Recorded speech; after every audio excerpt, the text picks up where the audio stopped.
Meet Uncle Sam. He has a lot of bills to pay. Almost $4 trillion worth every year. Uncle Sam's income is a little over $2 trillion per year.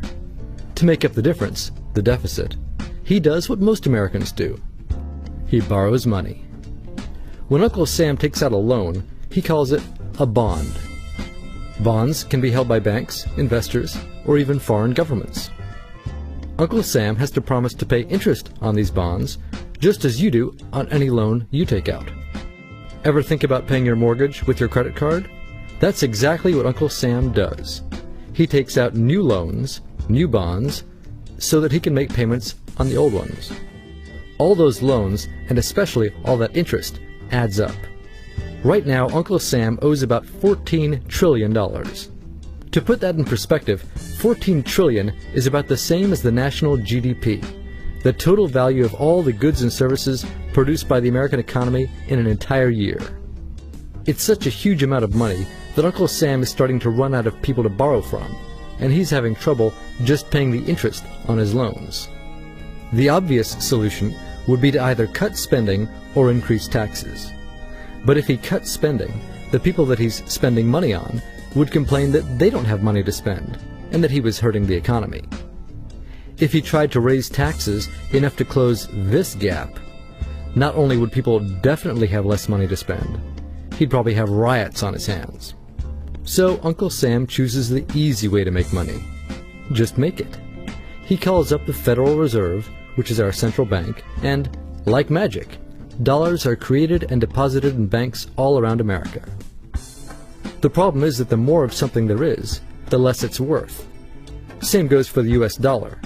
The more dollars there are, the less each one will buy. That's why commodities like gasoline, food, and gold become more expensive when Uncle Sam does his money-making magic. The commodities aren't really worth more. Your money is just worth less. That's called inflation. Remember the foreign governments that lent money to Uncle Sam? When they lent money to the American government, something interesting happened. It made the U.S. look richer, and their countries look poorer. When a country looks poor compared to America, $1 of our money buys a lot of their money. So they can pay their workers only a few pennies a day. With such low labor costs, they can sell their products in America for lower prices than any American manufacturer can. The easiest way for American companies to compete is to move their factories overseas and pay their workers a few pennies a day too. This contributes to a recession. Americans lose their jobs, stop paying taxes, and start collecting government benefits like Medicaid and unemployment. This means that Uncle Sam has even less income and even more expenses. At the same time, the people who still have jobs are desperate to keep them, so they tend to do more work but not to get paid anymore.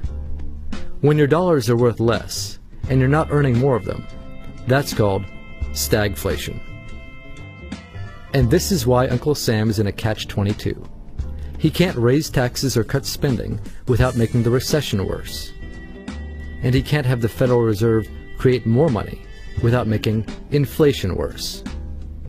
For now, he can keep borrowing money, but since he can't even pay the interest on the loans he already has, it just makes his inevitable bankruptcy even worse. Whether it's in 2 months or 2 years, the day will come when Uncle Sam can no longer pay his bills. When that happens, the banks, investors, and foreign governments who are counting on that money won't be able to pay their bills. You see, just like Uncle Sam, governments, banks, and corporations don't actually have much money.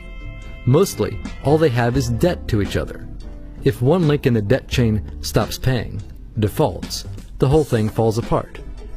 If investors can't pay their bills, corporations won't be able to pay their employees. If banks can't pay their bills, you won't be able to take out a loan, use a credit card, or even withdraw your savings. If foreign governments can't pay their bills, their own banks and corporations will have the same problems. That's called a global economic collapse. It's never happened before, so nobody really knows how bad it will be, how long it will last, or even how we'll eventually get out of it. The house of cards has already been built. There's no painless way to dismantle it now. All we can do is to educate each other about what's actually going on, and to prepare for what may be very extraordinary circumstances.